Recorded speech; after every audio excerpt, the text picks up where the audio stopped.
एक साधक ने पूज्य स्वामी रामसुख दास जी से पूछा कि महाराज जी, भगवान तो प्रत्यक्ष दिखाई नहीं देते, पर धन, संपत्ति, ये सब कुछ तो दिखाई पड़ता है, तो फिर धन का आश्रय कैसे छोड़ें और सदा भगवान से कैसे जुड़े रहें? तब स्वामी जी ने कहा, वास्तव में धन है ही नहीं, दिखाई कहां से देगा? अभी आपको धन कहां दिखता है?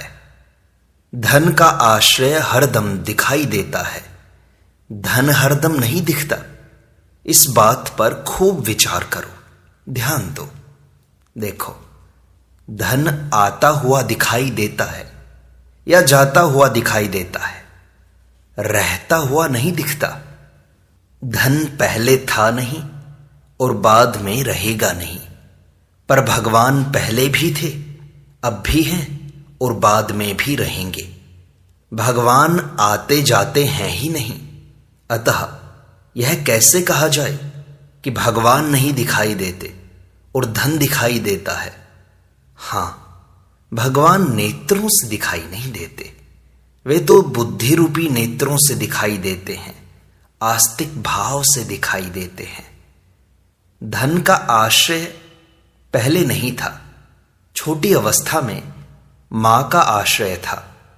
धन का आश्रय तो हमने बाद में पकड़ा है, परंतु भगवान का आश्रय पहले से है। उनके आश्रय से अनंत ब्रह्मांड चल रहे हैं। उनका आश्रय पहले भी था, अब भी है और आगे भी रहेगा। उनके आश्रय का कभी अभाव नहीं होता, परंतु धन का आश्रय सदा रहेगा, यह बात है ही नहीं। धन सदा साथ में नहीं रहेगा, हम धन के साथ नहीं रहेंगे और धन हमारे साथ नहीं रहेगा, परंतु भगवान सदा हमारे साथ रहेंगे। हम भगवान के बिना नहीं रह सकते और भगवान हमारे बिना नहीं रह सकते। हमारी ताकत नहीं है कि हम भगवान से अलग हो सकें। इतना ही नहीं, भगवान की ताकत नहीं है कि वे हमें छोड़कर अलग रह सकें। जिस दिन भगवान हमें छोड़कर अलग रहेंगे, उस दिन हम एक अलग भगवान हो जाएंगे। इस प्रकार दो भगवान हो जाएंगे, जो कि संभव नहीं है। अतः भगवान हमारा साथ छोड़ ही नहीं सकते, इसलिए भगवान का आश्रय लेना चाहिए। आश्रय उसी का लेना चाहिए जिसकी स्वतंत्र सत्ता हो, जिसकी परतंत्र सत्ता हो। उसका आश्रय हमें लेना ही नहीं है।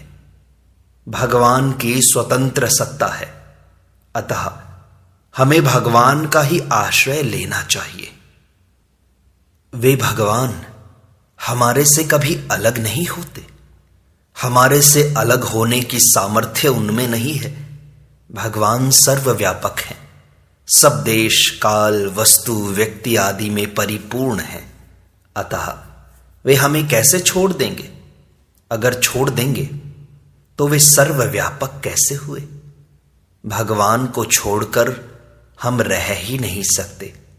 हम रहेंगे तो उसी में रहेंगे, नहीं रहेंगे तो उसी में रहेंगे, जन्मेंगे तो उसी में रहेंगे, मरेंगे तो उसी में रहेंगे, और जन्म मरण से रहित मुक्त हो जाएंगे तो उसी में रहेंगे। हम भगवान को छोड़कर नहीं रह सकते और भगवान हमें छोड़कर नहीं रह सकते। हम दूसरे का आश्रय लेते हैं, यही बाधा है बस। एक विशेष बात है, आप लोग ध्यान देकर सुने। बात गहरी है, पर बड़ी सरलता से बताता हूं। मैं हूं, इसका अनुभव सबको है। मैं हूं कि नहीं हूं, इसमें कभी संदेह होता है क्या? इसमें क्या किसी की गवाही लेनी पड़ती है? किसी को पूछना पड़ता है कि बताओ मैं हूं कि नहीं हूं? मैं हूं, यह अनुभव स्वाभाविक तथा स्वतंत्रता से है। मैं कैसा हूं क्या हूं यह चाहे हम न जाने, पर मैं हूं इस अपने होनेपन में कभी हमें संदेह नहीं होता। इससे सिद्ध हुआ कि मैं अनेक जन्मों से था, इस जन्म में भी हूं और आगे भी रहूंगा। अभी जागने में, सोने में, स्वप्न में मैं निरंतर हूं। बचपन से लेकर अभी तक बीच में कभी मैं नहीं रहा, किसी समय में नहीं था। ऐसी बात हुई है क्या? अपनी सत्ता नित्य निरंतर अनुभव में आती है कि मैं हूं। यह एकदम सबके अनुभव की बात है। इस नित्य निरंतर रहने वाली हमारी सत्ता में कभी कमी नहीं आती। कमी आए बिना हमारे भीतर कामना कैसे हो सकती है? हमारे भीतर कामना तभी होती है जब हम उत्पत्ति विनाश वाले शरीर को अपने साथ मान लेते हैं। जब शरीर, पदार्थ, परिवार आदि को अपने साथ मान लेते हैं, तब उनमें कमी आने से हमारे भीतर कामना होती है। अतः शरीर, परिवार, धन संपत्ति, वैभव आदि को अपने साथ न माने, क्योंकि ये सब तो बदलने वाले हैं और मैं निरंतर रहने वाला हूं। बालकपन, जवानी, बुढ़ापा, रोग अवस्था, निरोग अवस्था, ये सब अवस्थाएं बदलती रहती हैं, पर मैं सदा ज्यों का त्यों रहता हूं। शरीर बदलने के साथ आप अपना बदलना भी मान लेते हैं, पर वास्तव में आप बदलते नहीं हैं। आपके बचपन का अभाव हो गया तो आपका अभाव भी हो गया क्या? जैसे मैं हूं, इसका कभी अभाव नहीं होता, ऐसे ही भगवान का कभी अभाव नहीं होता। वे सदा से हैं और सदा रहेंगे। संतों के, शास्त्रों के कहने से पता लगता है कि सदा तो मिट जाएगा, पर भगवान रहेंगे। कारण कि सदा नाम काल का है और भगवान काल को भी खा जाते हैं। तात्पर्य यही है कि काल भी नष्ट हो जाता है और परमात्मा रहते हैं। मैं हूं, इसमें हूं पना शरीर को लेकर है। यदि शरीर से संबंध न रहे तो है पना ही रहेगा। तू है, यह है, वह है और मैं हूं, इन चारों के सिवाय कुछ है ही नहीं। इनके सिवाय पांचवा कोई हो तो बताओ।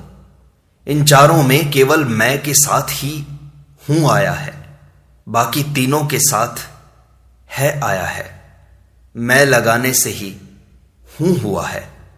अस्मद्युत्तमः, यदि मैं को साथ में नहीं लगाएं तो है ही रहेगा। इस है में कभी कमी नहीं आती, कारण कि सत में कभी अभाव नहीं होता। वह नित्य निरंतर रहता है। उस नित्य निरंतर रहने वाले परमात्म तत्व में मैं हूं। केवल इतनी बात आप मान लो। इसके सिवाय और कुछ आपको नहीं करना है। यह एक बड़ा भारी वहम हमने पाल रखा है कि करने से ही परमात्मा की प्राप्ति होगी।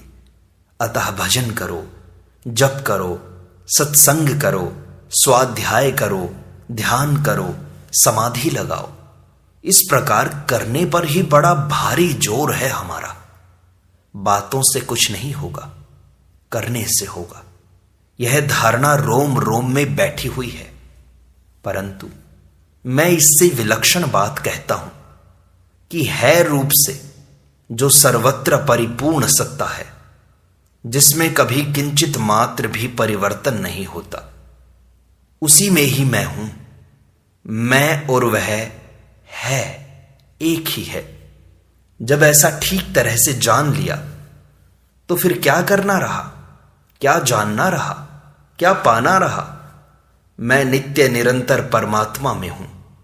यह असली शरण है। उस सर्वत्र परिपूर्ण परमात्मा तत्व से अलग कोई हो ही नहीं सकता। उस है की ही प्राप्ति करनी है, नहीं की प्राप्ति नहीं करनी। नहीं की प्राप्ति होगी तो अंत में नहीं ही रहेगा। जो नहीं है वह प्राप्त होने पर भी रहेगा। कैसे? इसलिए है की प्राप्ति ही करनी है, और उस है की प्राप्ति नित्य निरंतर है। हम उसमें हैं और भगवान हमारे में हैं। यह सबका अनुभव है कि मैं हूं और मैं वही हूं जो बचपन में था। अवस्था बदल गई, समय बदल गया, संयोग बदल गया, साथी बदल गए, भाव बदल गए, परंतु आप बदले हो क्या? आप नहीं बदले। ऐसे ही सब संसार बदलता है, पर परमात्मा नहीं बदलते। हम उस परमात्मा के अंश हैं, संसार के अंश नहीं हैं। संसार के अंश शरीर को तो हमने पकड़ा हुआ है, वास्तव में वह हमारा नहीं है, अपितु संसार का है। हूं तो है से कमजोर ही है, कारण कि हूं शरीर को लेकर है और शरीर कमजोर है। शरीर तो नहीं रहेगा, पर है परमात्म तत्व तो रहेगा ही। है समुद्र है और हूं उसकी तरंग है। तरंग शांत होने पर भी समुद्र तो रहता है। अतः हमारा स्वरूप है से अभिन्न है। इस बात को आप मान लो। समझ में ना आए तो भी मान लो। इतनी बात मान लो कि मैं उसका हूं। ऐसा मानकर जप करो, कीर्तन करो, स्वाध्याय करो, सत्संग करो। हूं का है ही है। हूं बदलता है और है नहीं बदलता। यही बात मैं कहना चाहता हूं। यह सार बात है। सनक आदि ऋषियों का भी यही ज्ञान है, ब्रह्मा आदि का भी यही ज्ञान है, व्यास जी महाराज का भी यही ज्ञान है, शुकदेव जी का भी यही ज्ञान है। जितने संत महात्मा हुए हैं उनका भी यही ज्ञान है। इस ज्ञान से आगे कुछ है ही नहीं। कैवल्य ज्ञान भी इसके सिवाय और कुछ नहीं है। किसी मत मतांतर में इससे बढ़कर कोई चीज है नहीं, होगी नहीं, हो सकती भी नहीं। इतनी सरल और ऊंची बात है। इसको प्रत्येक भाई बहन साधारण पढ़ा लिखा, बिल्कुल पढ़ा लिखा और बिना पढ़ा लिखा भी समझ सकता है। इतनी सीधी बात है। इससे बड़ी बात आपको कहीं भी नहीं मिलेगी। ऐसा इसलिए कहता हूं कि आप इसका आदर करें, इसको महत्व दें कि ऐसी ऊंची बात आज मिल गई। उपनिषदों में आता है कि बहुत से आदमियों को ऐसी बात सुनने को भी नहीं मिलती। श्रवणायापि बहुर्भिर्यो न लभ्यः। उम्र बीत जाती है और सुनने को नहीं मिलती। अब आपको एक और बात बताऊं कि अभी आपकी जैसी मान्यता है, ऐसी मान्यता आगे न रहे तो कोई बात नहीं। आप घबराना नहीं कि हमें यह बात हरदम याद नहीं रहती। आपको अपना नाम हरदम याद रहता है क्या? हरदम याद न रहने पर भी जब देखो तब दिखाई देता है कि मैं अमुक नाम वाला हूं। इसी तरह यह बात हरदम भले ही याद न रहे, पर विचार करते ही यह चट याद आ जाएगी कि बात तो ऐसी ही है। इससे सिद्ध होता है कि यह बात मिटी नहीं है, इसकी भूली नहीं हुई है। इसकी भूली तब मानी जाए जब आप इस बात को रद्दी कर दो। यह कहो कि मैं इस नाम वाला नहीं हूं। अतः बीच में यह बात याद न आने पर भी इसकी भूली नहीं हुई है, नहीं हुई है। इस बात को रद्दी करो तो बात दूसरी है। नहीं तो 8 पहर में एक बार भी याद नहीं आए तो भी बात ज्यों की त्यों रहेगी। परमात्मा कैसे मिट जाएंगे? इतनी ऊंची, इतनी बढ़िया, इतनी पक्की बात है। मान लो तो बेड़ा पार है। एक बात हमेशा ध्यान रखो कि शरीर अनित्य है, नष्ट हो रहा है, परंतु इसके अंदर जो परमात्मा का अंश है वह नित्य है। यह सबका अनुभव है ही कि बालकपन में मैं ऐसा करता था और आज मैं ऐसा करता हूं, परंतु बालकपन में मैं जो था वही मैं आज हूं। बालक से जवान और जवान से बूढ़ा हो गया, यह प्राकृत क्रिया हुई, और मैं वही हूं, यह अक्रिय स्वरूप हुआ। बालक से जवान और जवान से बूढ़ा होने के लिए कोई उद्योग नहीं करना पड़ता, अपितु यह परिवर्तन रूप क्रिया शरीर में स्वतः स्वाभाविक हो रही है। स्वयं ने शरीर के साथ अपना संबंध मान लिया, इसलिए शरीर में होने वाली क्रिया अपने में दिखाई देने लग गई। जैसे मैं बालक हूं, मैं जवान हूं, मैं बूढ़ा हूं, मैं रोगी हूं, मैं निरोग हूं इत्यादि। शरीर के साथ अपना संबंध मानना ही अज्ञान है, और शरीर से सर्वथा अलग अनुभव करना ज्ञान है। साधक को ऐसा अनुभव करना चाहिए कि जितनी भी क्रिया होती है वह सब शरीर में ही होती है। उम्र भी शरीर की ही होती है, स्वयं की उम्र नहीं होती। काल भी शरीर को ही खाता है, चाहे स्थूल शरीर की क्रिया हो, चाहे सूक्ष्म शरीर का चिंतन मनन ध्यान हो, चाहे कारण शरीर की समाधि हो, सबको काल निरंतर खा रहा है, परंतु स्वयं को काल नहीं खाता। स्वयं में कोई क्रिया नहीं है, वह संपूर्ण क्रियाओं का साक्षी है। उस क्रिया रहित स्वयं में अपनी स्वाभाविक स्थिति का अनुभव करना ही मुक्ति है, और क्रिया सहित शरीर में स्थित होना ही बंधन है। क्रिया और अक्रिया को दूसरे शब्दों में प्रवृत्ति और निवृत्ति भी कह सकते हैं। संसार की प्रत्येक प्रवृत्ति की स्वतः निवृत्ति हो रही है। प्रवृत्ति के समय भी निवृत्ति ज्यों की त्यों विद्यमान है। हम सोते हैं, जागते हैं, बैठते हैं, चलते हैं, सुनते हैं, बोलते हैं, तो इन सब क्रियाओं में भी नाश की तरफ जाने वाली क्रिया निरंतर हो रही है। यह निवृत्ति नित्य है, इसका कभी नाश नहीं होता। इस नित्य निवृत्ति को ही गीता ने गुणा गुणेषु वर्तन्ते, इंद्रियाणि इंद्रियार्थेषु वर्तन्ते इत्यादि पदों से कहा है। हम पदार्थों की प्राप्ति के लिए प्रवृत्ति करते हैं, पर वास्तव में प्राप्ति नहीं होती, अपितु निवृत्ति ही होती है। जैसे धन प्राप्त हो गया तो वास्तव में धन की निवृत्ति हुई है। किसी आदमी को 50 वर्ष धनी रहना है और 1 वर्ष बीत गया तो अब वह 50 वर्ष धनी नहीं रहेगा, उसकी 1 वर्ष की धनवत्ता निवृत्त हो गई। इस तरह क्रिया मात्र निरंतर हमारे से निवृत्त हो रही है, अर्थात अलग हो रही है, परंतु संयोग की रुचि के कारण हमने निवृत्ति में भी प्रवृत्ति दिखाई दे रही है। अगर संयोग की रुचि मिट जाए तो नित्य योग की प्राप्ति हो जाएगी। अपने स्वरूप में अथवा परमात्म तत्व में अपनी स्थिति का नाम नित्य योग है। इस नित्य योग की प्राप्ति के लिए ही सब साधन है। यह नित्य योग ही गीता का योग है, जिसकी परिभाषा भगवान ने 2 प्रकार से की है। समता का नाम योग है, समत्वम योग उच्यते, और दुख स्वरूप संसार के संयोग के वियोग का नाम योग है। चाहे समता कह दो, चाहे संसार के संयोग का वियोग कह दो, दोनों एक ही हैं। तात्पर्य है कि समता में स्थिति होने पर संसार के संयोग का वियोग हो जाएगा, और संसार के संयोग का वियोग होने पर समता में स्थिति हो जाएगी। दोनों में से कोई एक होने पर नित्य योग की प्राप्ति हो जाएगी।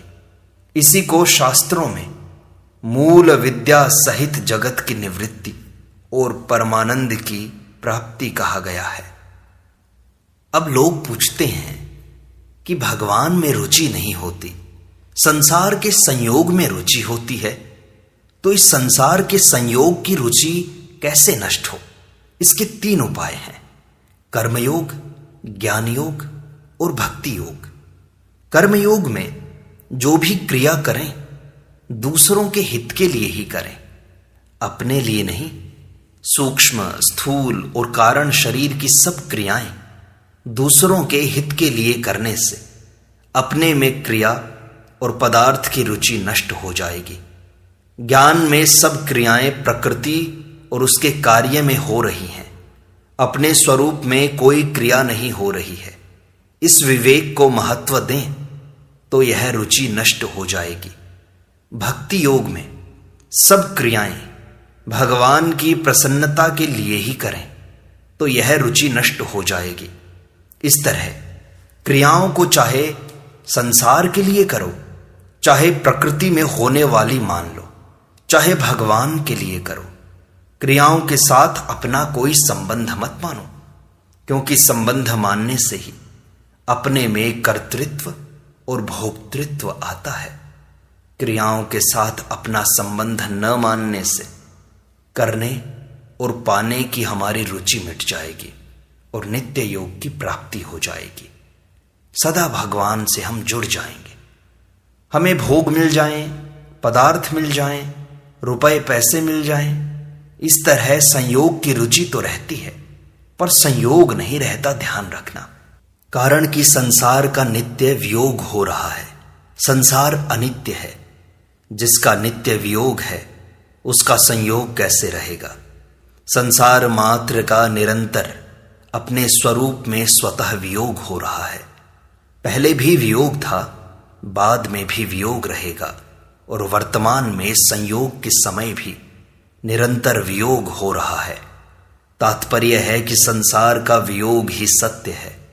वियोग होने पर फिर संयोग हो जाए इसका तो पता नहीं है, पर जिसका संयोग हुआ है उसका वियोग अवश्य होगा, क्योंकि संसार का संयोग अनित्य है और वियोग नित्य है। संसार के संयोग में दुख ही दुख है, इसलिए भगवान ने संसार को दुख रूप कहा है। कारण कि प्रत्येक संयोग का वियोग होता ही है और वियोग में दुख होता है। यह हम सबका अनुभव है। इसलिए यदि हम संसार से संयोग की इच्छा छोड़ दें तो उसके वियोग का भी दुख नहीं होगा।